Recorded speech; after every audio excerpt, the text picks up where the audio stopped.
première vidéo d'une première édition de Robots en 30 heures FTC. Nous, on est l'équipe de l'Université de Sherbrooke, puis on fait du contenu en français pour 30 heures. Donc, dans notre première vidéo, on a commencé par analyser un peu le jeu puis comment faire des points après avoir écouté le reveal. On a commencé une petite stratégie et on a fait un premier brainstorm des idées qu'on a eues. Donc, pour ce qui était de l'analyse du jeu, on a séparé ça dans les façons de faire des points, dans un tableau qu'on retrouve dans les règlements. Premièrement, il y en a d'automatique. Les points valent autant qu'il y aura en mode téléoff pour toutes les façons de faire des points, sauf qu'à la fin du mode automatique, on peut se perker dans la zone d'observation, puis on va avoir 3 points.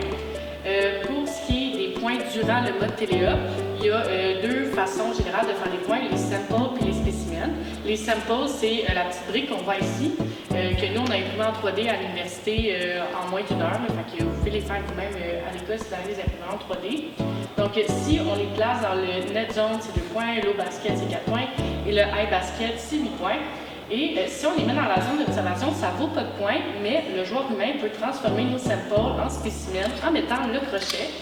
Et par la suite, aller accrocher les spécimens. Ça vaut 6 points si on les met en bas, puis 10 points si on les met en haut.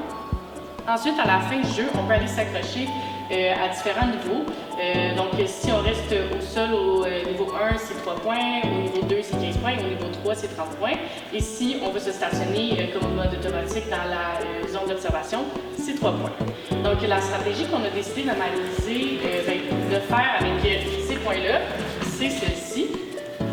Donc, dans une partie idéale, ce qu'on aimerait, c'est que pendant la période automatique, notre robot, il part avec un spécimen dans sa pince, il va venir nous la déposer dans la zone d'observation. Puis ensuite, son objectif, ça va être de ramasser le plus de samples possible pendant cette période-là, parce qu'on sait que c'est une période plus difficile à marquer des points, puis ça ne donne pas d'avantage.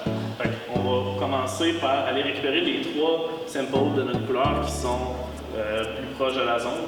Et si jamais il nous reste du temps après les avoir récupérés, on va aller en chercher dans la zone du centre pour finir notre 30 secondes stationnée dans la zone d'observation. Ensuite de ça, pendant que le robot va donner les samples, on va les transformer en spécimens. Et pour la période télécommandée. La période télécommandée, on va aller prioriser les samples jaunes qui vont être dans la zone du centre et aussi 3 placés proches de la zone de panier. Puis on va prioriser toujours au courant de la partie les zones les plus élevées qui valent plus de points. Donc ici, on va aller commencer par remplir le panier du haut qui vaut 8 points avec tous les samples jaunes. Un coup que le panier va être plein, on va venir chercher tous les spécimens qu'on a réussi à préparer à l'aide de la période automatique pour venir les accrocher sur la barre la plus haute qui valent un 10 points. Et pour finir la partie, notre objectif, ça serait de s'accrocher à la barre la plus haute qui vaut 30 points, qui n'est pas négligeable quand même pour le pointage final. Avec cette analyse-là, on a décidé de séparer notre équipe en 3 équipes. Une qui se concentre sur une pince ou n'importe quel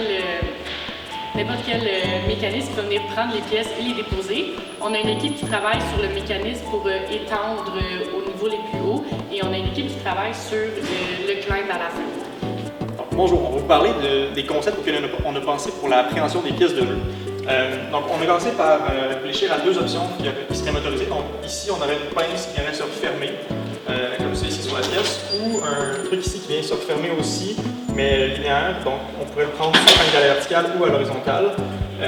Mais on trouvait que ça mettait beaucoup de pression sur la précision du pilote au moment de venir la chercher dans la zone submersible au milieu. Donc, pour ça, on a imaginé un autre concept avec des petites pinces ici. Donc, c'est ça. Le concept, c'est d'avoir 2 rouleaux avec des petits doigts flexibles comme ça, où lorsqu'on appuie de la force dessus, ils viennent se plier autour de l'objet à prendre. Puis, l'avantage de ces doigts-là, c'est qu'ils permettraient d'aligner avec la rotation des rouleaux qui seraient motorisés indépendamment. De venir aligner la pièce puis la gommer avec un mur en arrière. Le désavantage de cette technique-là, c'est que lorsqu'on a le crochet, ça ne vient plus rentrer entre les 2 rouleaux. Donc, on est en train d'imaginer une solution de pince passive, mais on a besoin de développer l'idée un peu plus avant de pouvoir vous en parler.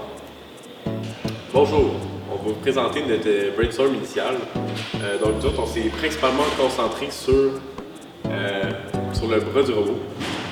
Donc, on voulait un bras qui est capable d'aller chercher les pièces dans le milieu, dans le rectangle, puis après ça, d'aller les déposer à la fois dans les baskets et aussi aller accrocher les spécimens. Puis finalement, on voulait aussi un bras qui nous permet de s'accrocher le robot au bord à la fin de la partie. Ok, ce qu'on a pensé faire, c'est un bras comme ça avec un axe au niveau du frame du robot, avec ici un système télescopique pour pouvoir l'allonger et le rétracter comme on veut.